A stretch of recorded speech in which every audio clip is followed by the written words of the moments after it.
एक तरफ बिहार सरकार कानून व्यवस्था के बड़े बड़े दावे कर रही है, दूसरी तरफ पटना के बीचों बीच एक कोचिंग संस्थान के बाहर हंगामा होता है। फायरिंग की खबर आती है और कुछ ही दिनों में देश के सबसे बड़े लोकप्रिय शिक्षक खान सर का नाम एफआईआर से जुड़ जाता है। सवाल है, अगर बिहार में कानून का राज है तो फिर शिक्षा के मंदिर तक लड़ाई पहुंची कैसे? दोस्तों, आज हम किसी अफवाह की नहीं बल्कि उन रिपोर्ट्स की बात करेंगे जो राष्ट्रीय मीडिया में छपी है। इकोनॉमिक टाइम और द टाइम्स ऑफ इंडिया और अदालत में हुई सुनवाई, इन सब को जोड़कर देखेंगे कि कहानी सिर्फ खान सर की नहीं लगती है बल्कि बिहार की शिक्षा व्यवस्था, कानून व्यवस्था और कोचिंग उद्योग की भी लगती है। जरा सोचिए, एक शिक्षक जिसने लाखों छात्रों के बीच अपनी पहचान बनाई, जिसकी क्लास के वीडियो करोड़ों बार लोगों के द्वारा देखे जाते हैं, जिसकी कोचिंग में हर साल हजारों छात्र दाखिला लेते हैं, यहीं से सवाल उठता है, क्या कोई शिक्षक रातों रात अपराधी बन जाता है या फिर कहानी उतनी सीधी नहीं है जितनी हम लोगों को दिखाई जाती है इस सेलेक्टेड मीडिया के अनुसार?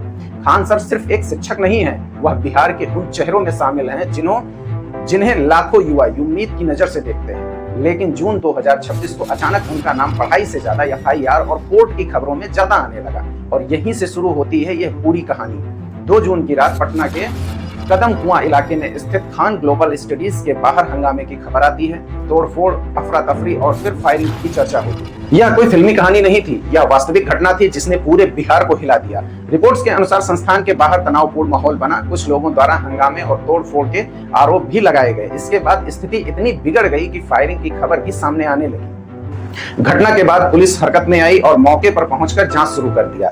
लेकिन असली सवाल ये था कि अगर राज्य में कानून व्यवस्था इतनी मजबूत है तो फिर एक कोचिंग संस्थान के बाहर ऐसा माहौल बनने ही क्यों दिया गया? सरकार इस सवाल का जवाब कब देगी? इसके बाद पुलिस जांच शुरू करती है, सुरक्षा कर्मियों से पूछताछ भी की जाती है और फिर मामला धीरे धीरे खान सर तक पहुंच जाता है। यहीं पर दूसरा बड़ा सवाल खड़ा होता है, अगर घटना के समय फायरिंग सुरक्षा गार्डों ने की तो फिर जांच सीधे खान सर तक कैसे पहुंची? क्या पुलिस के पास इसके ठोस सबूत हैं या फिर मामला सिर्फ बयानों के आधार पर आगे बढ़ा दिया गया? इन सवालों का जवाब जांच पूरी होने के बाद ही मिलेगा। लेकिन दोस्तों, यहाँ पर एक बड़ा सवाल खड़ा होता है, आखिर पुलिस ने खान सर के खिलाफ ऐसा कौन सा मामला दर्ज किया कि पूरे देश में उस चीज का चर्चा का विषय बन गया? रिपोर्ट्स के अनुसार पटना पुलिस ने खान सर के खिलाफ भारतीय न्याय संहिता यानी बीएनएस की धारा 109 के तहत मामला दर्ज किया। इसके साथ ही आर्म्स एक्ट धारा 25/9, आर्टिकल 27 और 35 भी लगाई गई। यही नहीं, यह पूरा मामला कदम कुआं थाना मुकदमा संख्या 418/26 से जुड़ा हुआ है।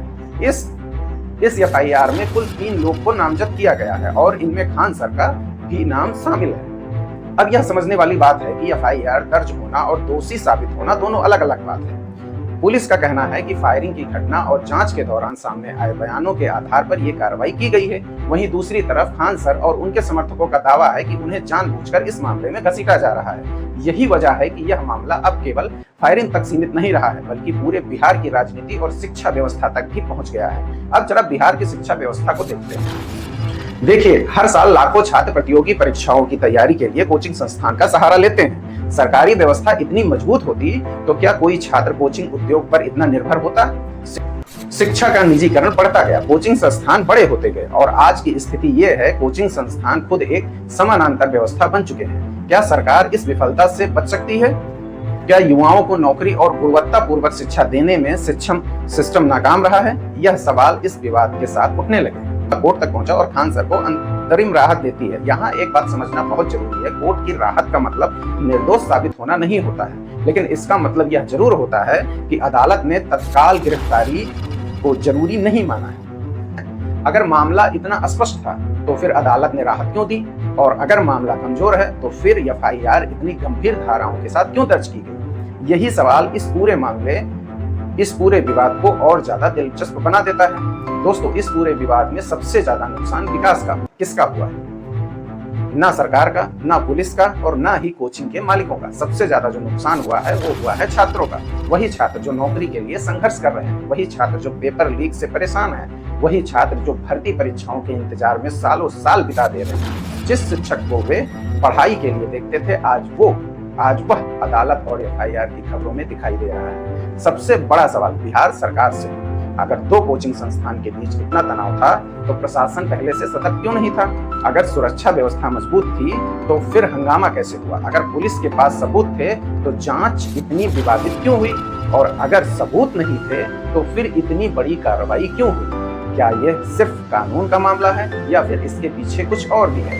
इन सवालों के जवाब अभी आने बाकी हैं। खान सर दोषी हैं या नहीं, इसका फैसला अदालत करेगी, लेकिन इस पूरे मामले ने बिहार की कानून व्यवस्था और शिक्षा व्यवस्था पर गंभीर सवाल जरूर खड़े कर दिए। क्योंकि जब एक शिक्षक एक कोचिंग संस्थान और हजारों छात्रों के भविष्य विवाद में घिर जाए तो सवाल सिर्फ एक व्यक्ति का नहीं रहता, सवाल पूरे सिस्टम का बन जाता है। और शायद यही इस कहानी का सबसे बड़ा सच है। आपको क्या लगता है, ये सिर्फ एक कानूनी मामला है या इसके पीछे बिहार की शिक्षा व्यवस्था और प्रशासनिक विफलता की बड़ी कहानी छिपी हुई है? कमेंट